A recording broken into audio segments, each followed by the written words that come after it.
Good morning, I'm Craig DeGrelli. It's Wednesday, January 15th, 2025, and these are your Unbiased Updates. The death toll rises slightly as the relentless wildfires in Southern California continue to burn. The key factor today, an update on containment. And President Trump's nominee for defense secretary wins over a key senator for confirmation. We take you to Washington, where senators grilled Pete Hegseth on his thoughts on women in the military, as well as about his personal life and judgment. From the Straight Arrow News Studio, bringing the stories that matter to you from across the United States and around the world, these are today's Unbiased Updates. We'll have the latest on the deadly wildfires in California coming up. But first, we have breaking developments this morning out of South Korea. After weeks of avoiding arrest, South Korea's impeached president, Yoon Suk-yeol, is now in custody after a massive law enforcement operation earlier today. Investigators with the country's anti-corruption agency arrested Yoon for questioning in multiple criminal investigations related to his short-lived declaration of martial law in December, including accusations of leading an insurrection, a crime punishable by life imprisonment or even the death penalty in South Korea. Following his arrest that saw around 3,000 police officers descending on his residence, Yoon released a pre-recorded video message calling the investigations illegal, saying rule of law in this country has completely collapsed, and adding that he was only agreeing to cooperate with the investigation to prevent violence. The embattled president had been holed up in his fortified residence for weeks, surrounded by his presidential security team as he avoided arrest. Officials say so far Yoon has refused to answer investigators' questions or comment and won't allow the sessions to be recorded. The anti-corruption agency now has 48 hours to request a court order for a formal arrest on a charge of attempting a rebellion or release Yoon. If Yoon is formally arrested, investigators can extend his detention to 20 days before transferring the case to the public prosecutor's office for indictment. South Korea is a key ally of the United States, as the U.S. has nearly 30,000 troops stationed there.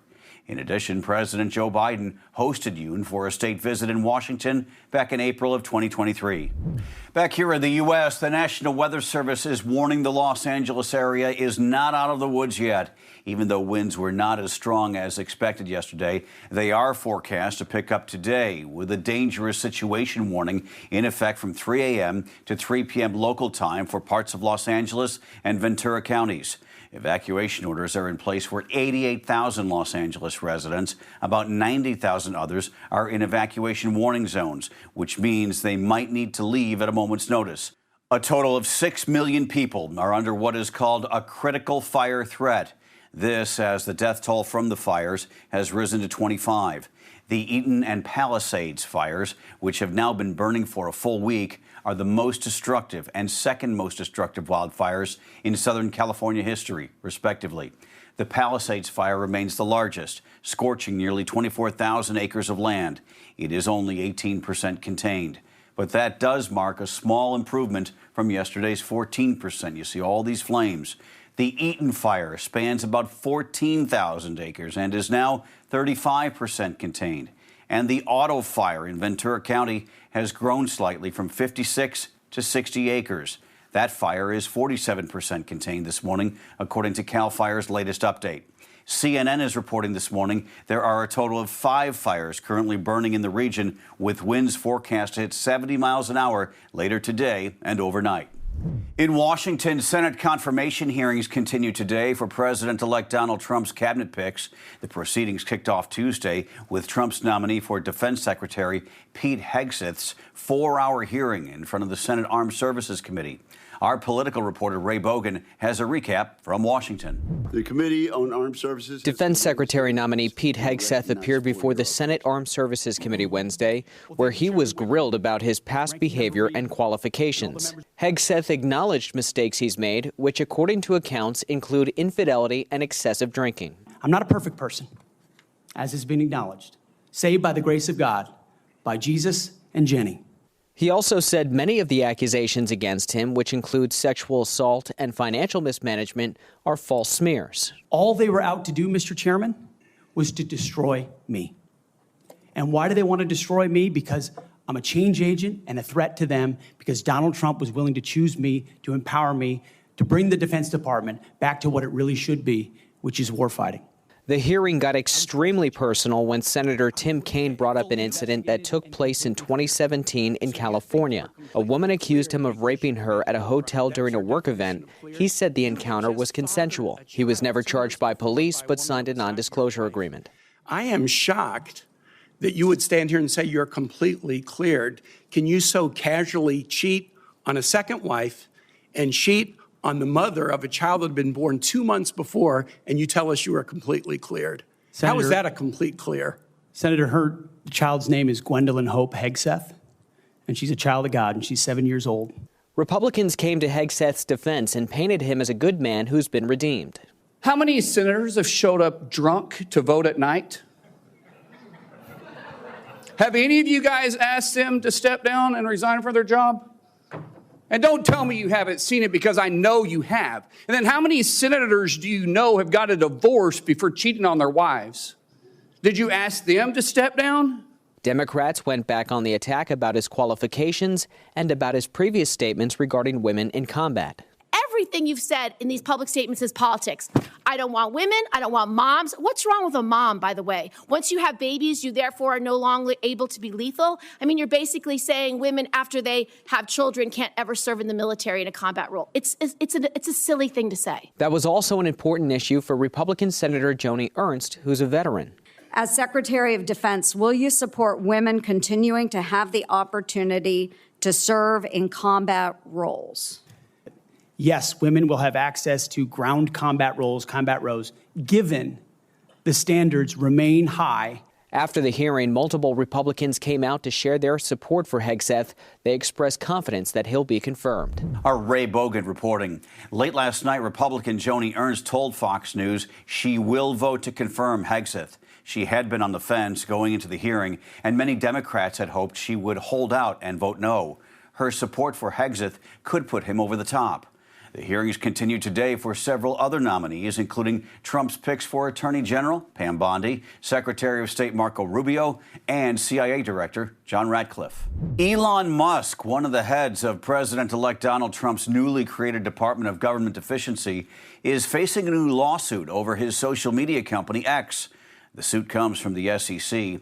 Here's Straight Arrow News reporter Lauren Taylor with more on what this has to do with his ownership stake in the company formerly known as Twitter. The United States Securities and Exchange Commission filed a lawsuit against tech mogul Elon Musk, claiming Musk failed to disclose his stake in social media giant Twitter during 2022 in a timely manner. The Tesla and SpaceX CEO purchased Twitter in October 2022, later renaming the platform to X. Earlier that year, Musk started purchasing Twitter shares. The complaint alleges Musk owned more than 5% of the company by March of that year. The SEC says Musk was required by law to disclose his Twitter holdings and alleges Musk did not disclose this information until April 4th, 11 days after the beneficial ownership report due date had already lapsed. Musk saved at least $150 million at the expense of Twitter shareholders by failing to timely file the beneficial ownership report, according to the SEC. In a post on X, Musk responded to the lawsuit, calling the SEC a totally broken organization, defending himself, saying, "They spend their time on blank like this, when there are so many actual crimes that go unpunished." Musk's lawyer called the lawsuit against Musk a sham, saying in a statement to the Associated Press that the suit is an admission by the SEC that they cannot bring an actual case since Musk has done nothing wrong.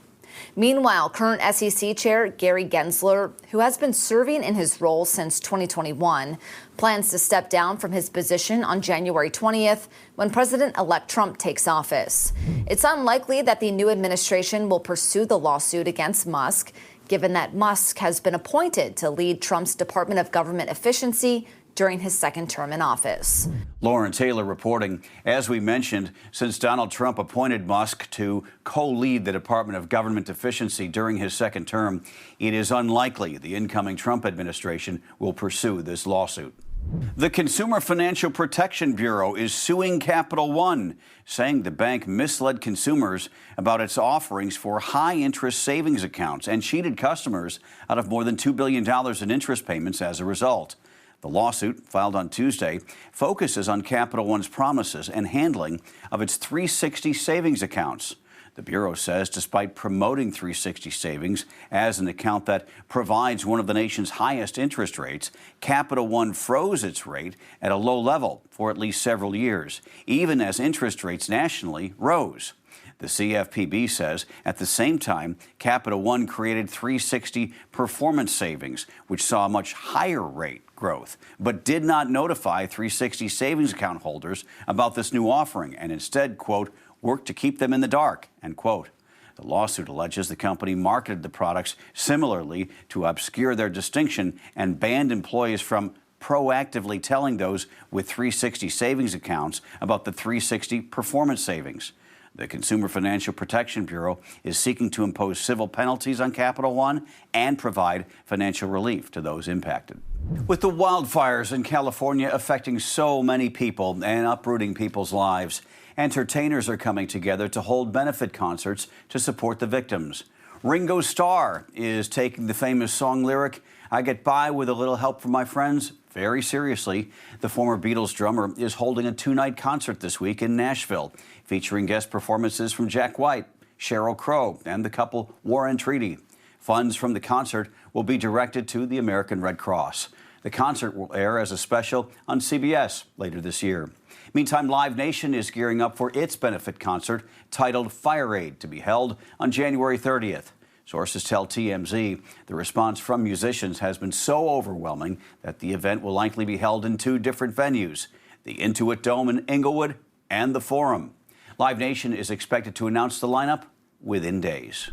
When you think about Farm Aid and some of these other concerts that were promoting great causes like We Are the World, you can only hope that this one is big as well. Those are your Unbiased Updates for this Wednesday. We'll see you back here tomorrow. For all of us here at Straight Arrow News, I'm Craig DeGrelli. Have a great day.